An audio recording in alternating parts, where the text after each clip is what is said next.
everybody, thank you so much for joining me today. I'm going to show you 7 different ways to play the D chord so that you can find the voicing that is best for you. This video is sponsored by Enya, and let's get into it. Something that I think that is worth noting is that I am barely 5 feet tall. I am playing a tenor ukulele.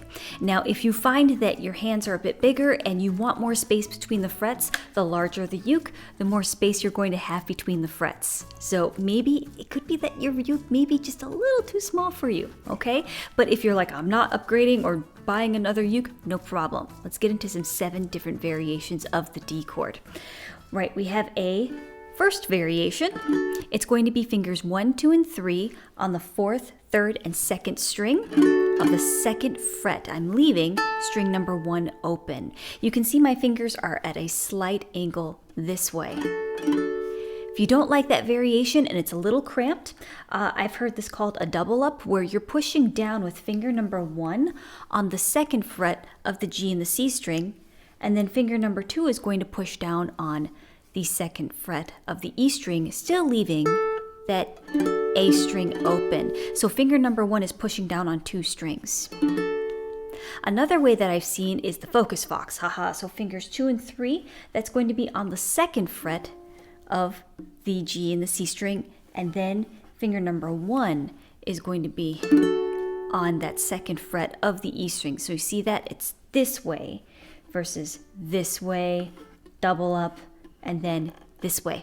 Another way that I've seen it is that people have barred the 2nd fret, and they have either been able to push down in such a way and they're able to leave that A string open, or they push down on the 2nd fret on these 3 strings and then they slightly touch that A string and it mutes it. So they still get that,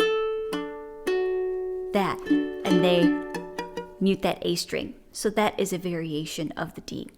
So piggybacking off of that, we have this D chord. I'm going to bar that 2nd fret, and then my pinky is going to be on the 5th fret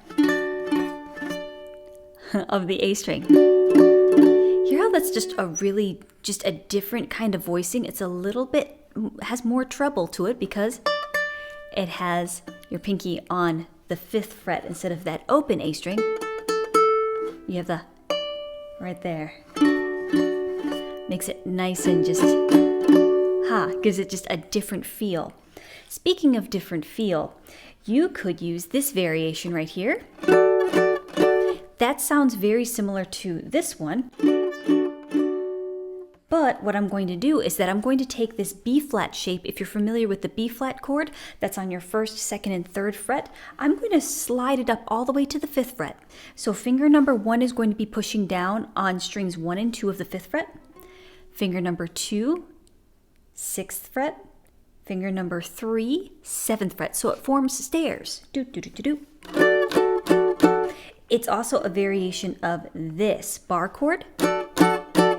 So you could bar the entire 5th fret, or what you could do is have that mini bar right there. That's a D variation. Last but not least, this one's pretty fun. We have a G chord right here, but I'm going to slide it all the way up to the 9th and the 10th frets, and I'm going to mute this G string right here with my thumb. My thumb is going to just slightly curl over and mute that string. So that's a really nice D variation that's on the upper part of the fretboard using a G-shaped chord. So that's really nice. Let's say if you want to mix it up a little bit and you have some chords on the upper part of the fretboard. Oh, there's a really nice D.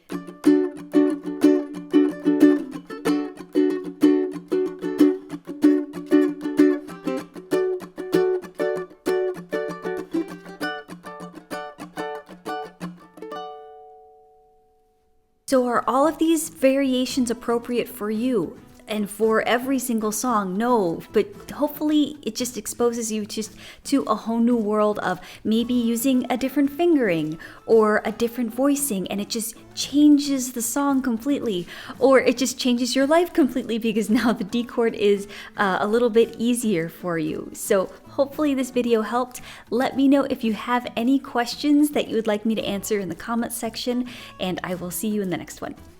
Bye.